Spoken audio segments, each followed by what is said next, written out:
Halo sobatku, apa kabar?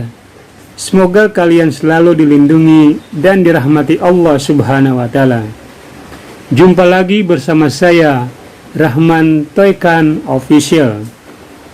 Assalamualaikum warahmatullahi wabarakatuh. Di edisi Al-Quran sesuai dengan fakta sejarah, akan saya membahas lanjutan dari misteri Injil Barnabas. Ulama Muslim berdiri di atas Injil Barnabas.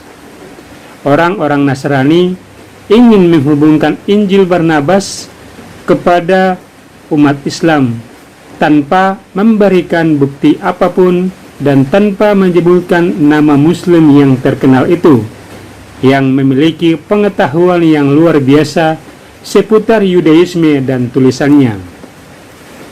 Setelah Sa'ada membaca Injil tersebut, ia menyimpulkan, namun tanpa bukti yang meyakinkan, bahwa penulisnya berasal dari Andalusia yang memeluk Islam setelah sebelumnya ia Nasrani dan membaca Injil Kristen.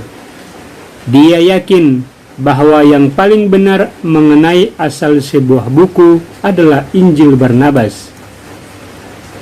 Dia menarik kesimpulan sebagai berikut. Yang pertama adalah penulis memiliki niat yang aneh dalam kitab-kitab perjanjian lama yang engkau pun tidak bisa menemukan yang sederajat di antara kelompok Kristen kecuali beberapa orang ahli saja. Hal ini juga diketahui bahwa banyak orang Yahudi Andalusia yang sangat antusias mempelajari bahasa Arab. Oleh karena itu, dia seperti orang Yahudi lainnya yang mempelajari Al-Quran dan hadis Nabi. Yang kedua adalah Injil ini menekankan pada pentingnya sunat dan perintah lainnya dari Taurat. Hal ini berisi bahasa yang kuat bahwa orang Nasrani tidak pernah dapat mengubah kandungan terhadap tradisi Talmud yang tidak mungkin bagi non-Yahudi untuk memahaminya. Injil itu juga mengandung mitos dan dongeng bagi suku Arab yang banyak beredar di Arab saat itu. Semua ini menunjukkan bahwa penulis tinggal di lingkungan Arab. Yang ketiga adalah Injil ini bersesuaian dengan teks-teks Al-Quran dan Sunnah di beberapa permasalahan. Adapun yang paling menonjol di antaranya adalah penolakan ketuhanan Yesus Kristus yang disebutkan bahwa ia adalah putra Maryam dan penolakan penyaliban Tuhan. Injil Barnabas mengklaim dan menegaskan bahwa Yudas yang disalib. Ini menegaskan seperti yang dijelaskan oleh Al-Quran dan hadis. Yang dikorbankan adalah Ismail, sedangkan Ishak tidak disebutkan. Dan juru selamat yang dijanjikan itu adalah Muhammad Sallallahu Alaihi Wasallam. Keempat adalah Injil versi ini berbeda dari keempat Injil yang lain. Keunikannya berupa gaya sastra yang sangat tinggi dan berisi pemaparan tentang isu-isu filosofis dan ilmiah. Pengutipannya dalam pembuktian tentang taufik yang bersifat filosofis dapat ditemukan di dalamnya yang menyerupai filsafat Aristoteles yang menyebar luas hingga di abad pertengahan. Injil Barnabas juga mengandung kiasan sastra, sehingga dengan bahasa kiasan yang dimilikinya membuat Injil Barnabas tampak seperti kalimat-kalimat yang disalin dari penyair dandi pada abad pertengahan. Singkatnya, orang-orang Nasrani tidak mau menerima bahwa kitab Injil mereka sama dan identik dengan Barnabas. Mereka mengklaim bahwa itu tiruan dan penulisnya adalah seorang Muslim dari abad pertengahan. Orang-orang Kristen memiliki banyak tulisan untuk mempertahankan bantahan mereka bahwa Injil Barnabas itu adalah tiruan. Mereka menggunakan argumen seperti yang telah disebutkan sebelumnya dan beberapa hal lain yang kurang penting. Mereka berpendapat bahwa Injil Barnabas bertentangan dengan realita geografis dan historis, dan juga bertentangan dengan keempat Injil resmi dari gereja. Mereka juga berusaha untuk menyangkal pernyataan Injil Barnabas bahwa Yudaslah yang disalib, bukan Yesus Kristus itu sendiri. Mereka menolak pandangan bodoh yang mengklaim bahwa jika Tuhan benar-benar ingin menyelamatkan Yesus dari penyaliban, maka ia akan melakukannya melalui mukjizat, bukan melalui penipuan. Pernyataan ulama Muslim tentang Injil Barnabas. Meskipun Injil Barnabas secara umum sepakat dengan keyakinan umat Islam tidak menganggap bahwa Injil itu Allah Subhanahu wa Ta'ala turunkan kepada Nabi Isa alaihissalam. Mereka jarang mengutip apapun dari Injil sebagai bukti. Kalau mereka mengutip kandungannya, mereka hanya sekedar mengutip informasi yang bersifat umum, bukan sebagai pembuktian. Kaum muslimin tidak menganggap Injil saat ini sebagai kitab suci yang diwahyukan kepada Yesus Isa alaihissalam. Namun, mereka menganggap Injil resmi gereja sebagai perkataan Kristus dan murid-muridnya. Kaum muslimin juga menolak Injil ini dikaitkan kepada mereka. Injil itu ditemukan di lingkungan kaum Nasrani seperti yang dijelaskan sebelumnya. Disebutkan bahwa Injil ini telah dibuat berabad-abad sebelum munculnya Islam.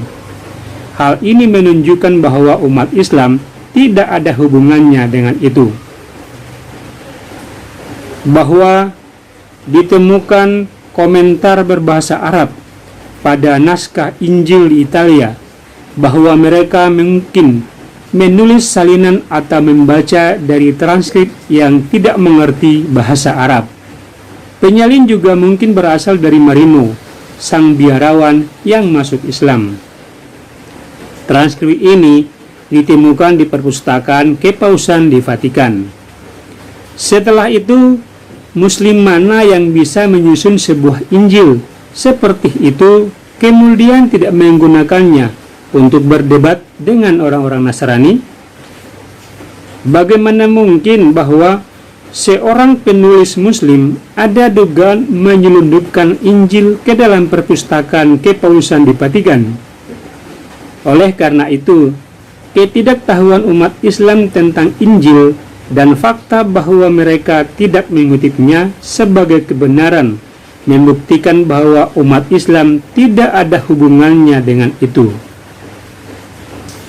Ada argumen lain yang menyebutkan bahwa Injil secara eksplisit menyebutkan tentang nama Nabi Muhammad SAW, ditulis oleh seorang Muslim, dan si penulis menjiplak berdasarkan keterangan sa'adah.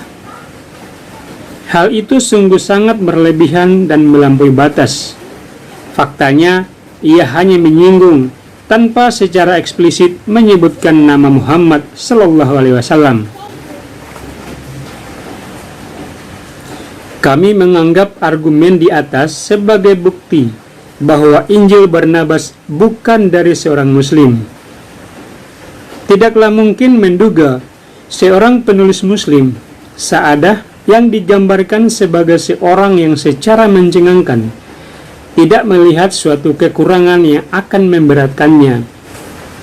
Jika pembuatannya memang dilakukan dengan cara menjiplak yang disebut sebagai tukang jiplak, ini sama artinya dengan cerdik menyinggung Nabi SAW tanpa menyebutkan namanya. Oleh karena itu, penulis menyebutkan dengan jelas nama Muhammad. Terlepas dari hal itu, cukup bijaksana untuk menghindari dalam melakukannya seperti yang diakui oleh Sa'adah. Ini menyangkut keaslian sebuah karya. Adapun penolakan Injil Barnabas tentang keilahian Yesus dan kecaman keras atas mereka yang tidak dihitan, hal ini menunjukkan bahwa penulis bukan bagian dari orang Nasrani dan Yudaisme, sebab meninggalkan tradisi hitan bukan termasuk dari bagian agama Kristus.